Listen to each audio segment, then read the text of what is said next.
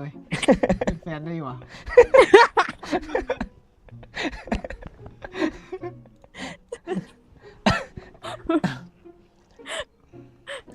อ่า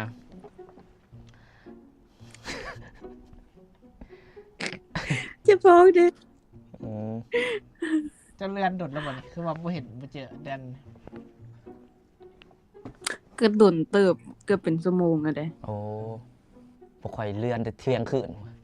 หาก็มาเจอ เรายังนอนอยู่ตอน เลยแต่เที่ยงคืน12 โมงไล่แต่12 บ่ค่อยไลฟ์สด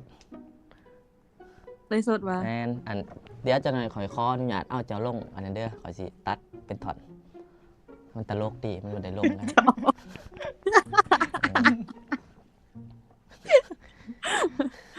ยูซ่องไหนยูซ่องไหนก่อน ขอยเอาลงเฟซกับ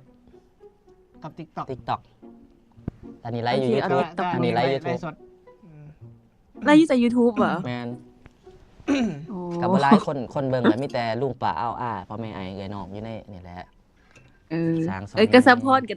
ซัพพอร์ตกัน ซัพ หมด พ เล อย ร์ต เอ กั อน กระไดเจ้าเข้ามาอีก จะก็ไปเบิ่งแถวหาแล้วหาเบิ่ง เดี๋ยวเขาพิมพ์2ให้มาเออ เดี๋ยวเจ้าที่ทาบ เด็กมื้อนั้นเข้าไปโดเนท อืม โอ้ โอ้ขอบใจเด้อกำลังพอดีแหล้ว มีเงินหา จักพันก็ได้คัน พอดี ต่ำ3,000 ยังว่าเราเป็นลูกคุณหนูอยู่อ่ะ ว่าคนหนูเรา 7,000ก็ได้ขั้นต่ำ3,000แต่ว่าเงินในบัญชีมี500 เอาเด้เอาปลาแคนไปขายแล้วก็มาโดเนท เวลา แม เขียน นมือหนาเขาบ่ล่ำให้ฟังได้ล่ะ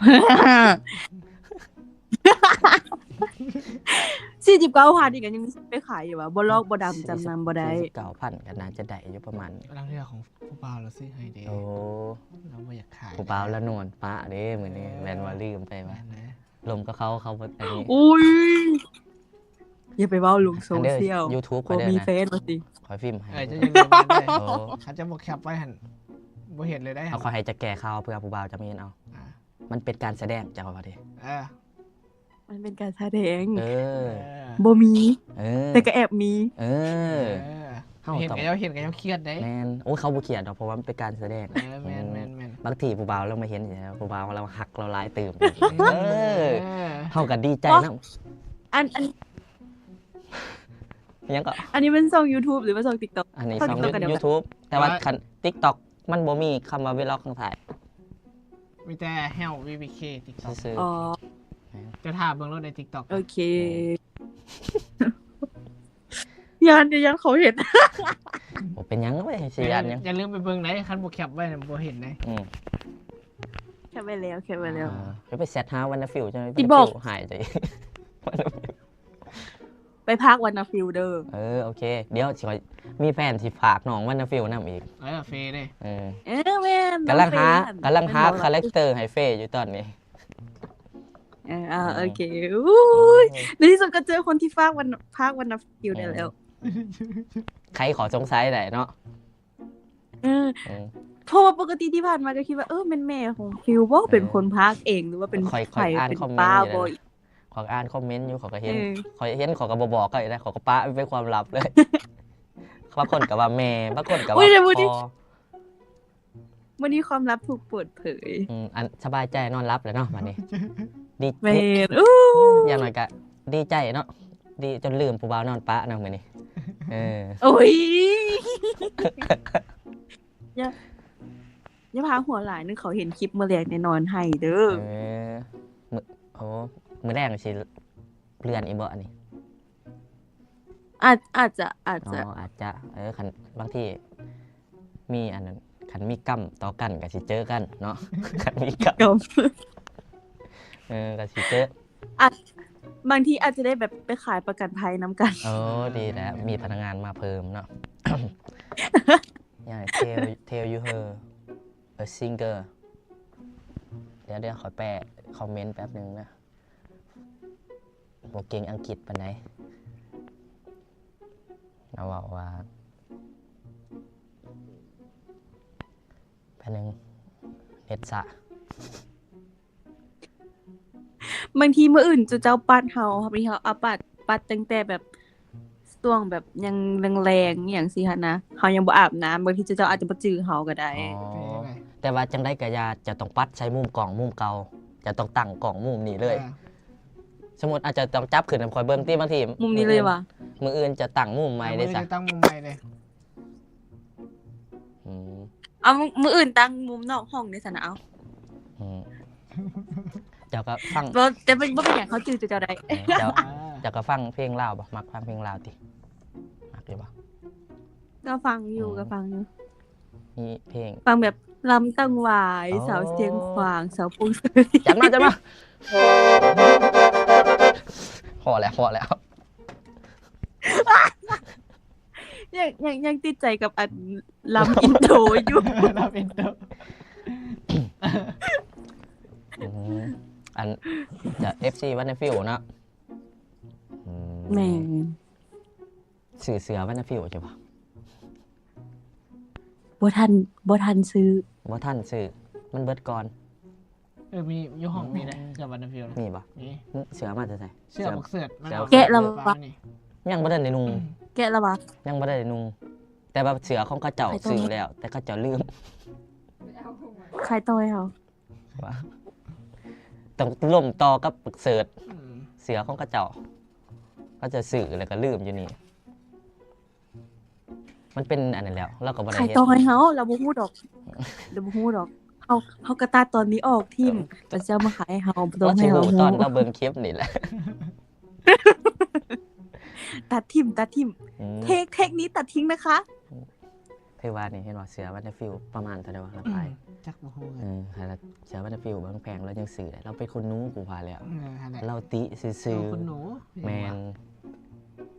อ้ายเฮามีตอนนี้เฮามี20 บาท เพิ่น20 บาท ติดตัว เงินสดเด้แต่ในบัญชีเขาบ่ฮู้สินะเออ เราว่า500เหรียญ อืมมึงเอื้อนมึง อุ้ยซาถู มึ ก งเบิ่ ส ง มพรปาก กูเดาเบิ่งห้องเรา อืม เห็นบ่ดอกไฟ ดอกไฟก็ยัง คนมีเงิน รู้เลย ใส่ดอกไฟม่วนๆแบบนั้นคนมีเงินเห็นบ่น่าผ้าห่มเราเนาะเนี่ยบ่ยี่ห้อแบบดังเลย แมน ยี่ห้อสุดหนึงน่ะปกติผ้าห่มล้านป้าย อืม ของเราเป็น10ป้ายล้านผ้าห่มเรานอน แมน กิบเพิ่นบอกกิบสีแดงลิมิเต็ดนะ 300,000 กิบสีแดงเนี่ยปกติ โอ้ตัวลุยวิตตองเลยนะ ลิมิต2อันเห็นบ่ เออ 300,000 2อัน600,000น่ะ อืม ผู้ใดสิไปซื้อกิบ แมน เห็นบ่ต่างหูอีกบัดนี้มึงเบิ่งไหม อืม ปกตินะเห็นบ่ เออง าน2อัน 2 อันเห็นบ่ ไอ้ผิด คนบ่มีเงินคือเฮานี่ใส่อันเดียวเห็นบ่เราใส่ ใส่เป็นเล็ก 2 เท่าไหร่ แม่มึงเบิ่งไขประตูกูเดาไปมาตามห้องไขประตูออกไปเฮือนเราสิเลี้ยวลงหลุมเพราะว่าเฮือนเราหาสัตว์ เออ แล้วก็ลงไปสันหนึ่งสิปีโฮงรถแล้วก็สิมีโรลส์รอยซ์ BM W เฟอร์ราเฟอร์รารี่ เออ แล้วก็รถไฟฟ้าเนาะก็มีจอดนั่น4คันรถ อืม แม่นสบายดีเจ๊ ที่เว้ามาเบิดทั้งหมดนี่นะ ถือ จะเจอเว็บปีศาจไตตาเลียวปาดหน้าเด้อ ขนาดเวฟเราเสียเหมือนเรายังหาได้คืนเราเสียนเราเสียนใหญ่ซำได้ แมนคันปกติปกติยังบ่ได้ เราเสียนใหญ่ซำได้ อืม รถเราเสียล่ะ สาธุสมพรปากขอให้มีดังที่เจ้าเว้า โอ้ ถึกเลขแล้วเอาเจ้ามาลำถวายแน่นอน ลำอินโดเนาะ ก็ไม่ดูอ่ะ เออ แม่นเขาว่าอีหลีเขาเท้าถึกเลขเนี่ยเขาจะไปสอบคนประวัติจุดเจ้าแล้วเขาก็จะไปแซดหาจุดเจ้าจือเฮาได้บอกมื้อนั้นน่ะเขาเจอกันเขาว่าอ๋อถึกเลขแล้วเขาสิพาจุดเจ้ามาลำแก้บนถวาย เจ้ามีแต่บอกว่าลำอินโดบ่ค่อยกระหูแล้ว แล้ววินโดว์นี่ เออลำอินเดอร์เนาะ อืมบอกเมื่อเพราะว่าเชียร์อย่างหนึงเนาะเราเป็นอันนี้ เจ๊ อืม แล้วเราเป็นแบบ นั่น คุณ คือแบบ นู้อะสินะคุณ เรา นู้ เราไม่อยากให้คนฮู้ นั่นแต่ว่ากูของใจอย่างหนึ่งคือ ผู้บ่าวเราคือนอนปะเรา เท่านั้น อันนี้เนาะ เออของใจอันเดียวเราเป็นคน โอ้ผู้บ่าวหนาจะเป็นห่วงสุขภาพบ่อยากล่มร้ายอยากให้นอนไว้สิ อืม แต่เราผัดเราบ่ยอมเราว่าเรา อืม ผู้เบาเฮ็ดเวียกเมื่อยอีตนเอา โอ้ผู้บ่าวเราแบบขันกับผู้บ่าวเราขันขึ้นซื้อผู้บ่าวก็ต้องระดับเศรษฐี เออ แต่ต้องแบบเข้าเจ้าเฮ็ดเวียกนักเฮ็ดเวียกร้าย อืม ก็เลย เนาะแม่นบ่ เราหาก็ไปบินไปประชุมอยู่อันดูไบค่ะก็มา อ๋อ ไปต้น ว่าแล้วนะเห็นบอกกูว่าแล้ว เอามาแล้วเมื่อยแฮง อืม อืม แน่นอน ขอเฮ็ดเวียกน้ำเทตี้สัน เออ คน เอา คน ตอนนี้ ย เรา ข กำลังขาดอันยนต์ส่วนตัวอยู่ เป็น อ๋อ คนจับ จะมีประสบการณ์สาว มีประสบการณ์3มื้อเด้ เออ ขับยนต์ เคยขับยนต์ให้กันได้ เออ นี่นะ พิจารณาได้ โอเค อัน เดี๋ยว DM เข้ามาเลยจะพิจารณาเป็นพิเศษ อืมพวกคือกันเน้องมาเจอกัน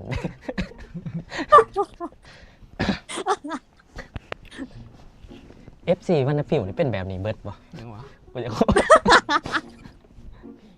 เออ เป็นไป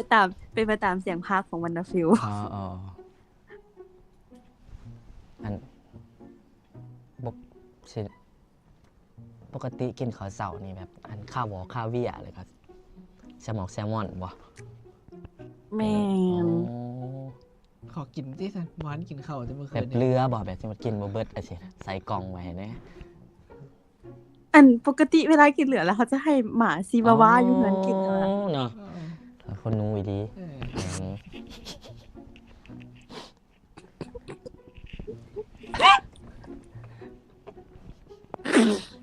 อ่าดีใจบ่ที่เรือ เป็นเวลาออกไป บ่ โอ้ย บ่ผิดหวังเลยเนาะ บ่ผิดหวัง อืม อะ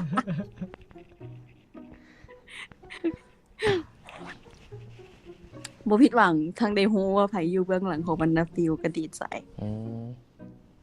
ฝากฟังเพลงข่อยในที่ของมีเพลงกัน เป็นหยัง จากเพลงลาวจากกระหูจักลายอยู่ติ ก็ฮู้ คำหนึ่งกัดเทาสองคำก็ยังห้องเทาเบายอก เจ้าฮ้องซะบ่ เบายอก หรือจะเป็นคนแต่ง แล้วห้องเพลงนะจบที่เฮาเบาที่สุดเคยฟังบอก แหละวับกูว่าแล้วเราบ่ฮู้เห็นบ่ ก็เคยฟังใน TikTok อ๋อ แต่ว่าบ่ได้เคยฟัง ลืมไป เจ้านั้นหยุด เพลงเฮาอันนั้นคนนู้เขาจะไปฟังเพลงเฮาเขาต้องฟังแบบ อัน อันนากาโดดา เอสักกระดุงปะดิงนั่นเด้เออว่าเทเพลงอายเท เพลงใด เพลงร้องหันแหละ เอาเพลงมาเท แล้วก็แค้นซื้อไว้ใน YouTube มันก็มี2หนึ่งไลฟ์สดเฮ็ดคลิปโดยเฉพาะแล้วก็2หนึ่งเป็นเพลงโดยเฉพาะเลย แต่เฮ็ดก็อยู่นำไอโซแหละก็อยู่นำกันคอยน้องไอโซหน้าคือกันบ่ ก็ว่าอยู่แล้วมันคุ้นๆแต่ก็คิดบ่ออก คือไอ แต่ก็ โซบ่ เคยเห็นแบบเคยเห็นในซองเราหันติบ่ แม่นคืออยู่2ไอโซคอยน้องเล่าคือพ่อคอยคือแม่ เอามันว่า แม่น น้องแท้ๆเลย แม่นอันหน้าก็คล้ายๆกันอยู่บ่ ค่อ ล่ะ ยค่อยเป็นหลานแล้วค่ะนะ บ่คล้ายเพราะว่าเบิ่งไอโซเฮาบ่เคยเห็นไอโซถอดแว่นแล้วเฮาก็บ่เคยเจอหน้าเรา อ๋อ เราใส่แว่นตาซะนะ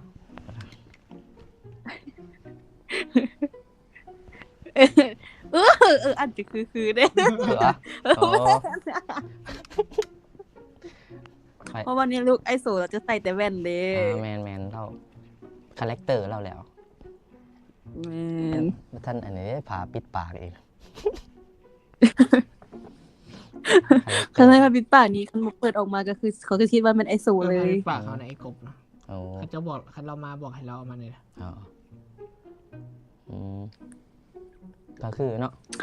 ดีใจที่เจอพวกไอเดอร์เขาดีใจ เดี๋ยวขอยสิฝากข่าว เดี๋ยวจะไปไล เดี๋ย ฟ์ ว สด ขอยสิฝากข่าวว่าจะเป็น FC วานาฟิลไปให้วานาฟิลแต่วานาฟิลสิ เอ้ย สิเข้าใจหรือบ่เข้าใจกะ กะอีกเรื่องหนึงเนาะส่วนหลาย ระวังวันดาฟิลเฮ็ด ช่วงนี้ล่มนะวานาฟิลมันบ่ล่มน้ำช่วงนี้ ว่ามึงมา ช่วงนี้ ล่ะ เพิ่น มาเล มี ยอ น้อง ยู่ เป็น จ้ะ อินโทรเวิร์ต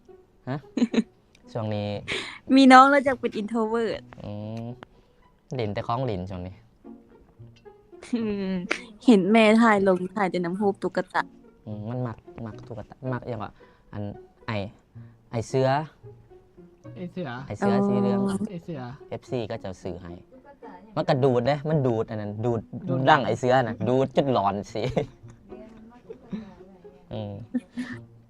ไม่เป็นตะเพงไม่เป็นตะเพง แต่บ่ฮู้ว่าใหญ่มันเบิ่งคลิปมันสิมาด่าข่อยอยู่บ่ตอนนี้ มันสิว่ามึงเฮ็ดหยังกูตอนหน่อยปากเสียงหยังสิวะ มันต้องว่าได้เสียงอย่างนี้อันคุณหนูอันยังอยากนอนแล้วบ่คุณหนูอยากนอนแล้ว แน่งๆแล้ว อ๋ออันผู้บ่าว เดี๋ยวจะไปล้างหน้า อ๋อใช้ยาสี จะไปล้างหน้าด้วยน้ำแร่แล้วก็สิมัน เขาใช้ยาสีฟันอะไร เกลืออยู่แล้วค่ะเกลืออยู่แล้วค่ะ อันโอ้7 โมง 8 โมงแล้วผู้บ่าวแล้วก็สิตื่นเดี๋ยวตีเนาะกูดมอร์นิ่งแล้วบ่น่ะ น่าจะ แล้วแซด แม่ มาแล้ว 8 โมงแล้ววันนี้ แม่ Morning อะเจ๊ แล้วกูดมอร์นิ่งแล้วบ่ มอร์นิ่งปีตื่นแล้วอ่ะ เรายังตื่น โอ้ เรายังบ่ตื่น ตื่นแล้วเด้อปีอาบน้ำหักกันแล้วไปเวียกกันเด้อ บ่เมาจุเจ้าเฮาบ่ได้มีแฟน โอ้ อาแท้บ่ได้มีแฟน โอ้ผู้ แก บ่าว ข่าวเด้อบ่ได้มีแฟ ผู้ น บ่าวจะเขียดได้นี่เห็นนี่ อีหลีบ่มีแฟน โอ้โอเคสันดีแล้ว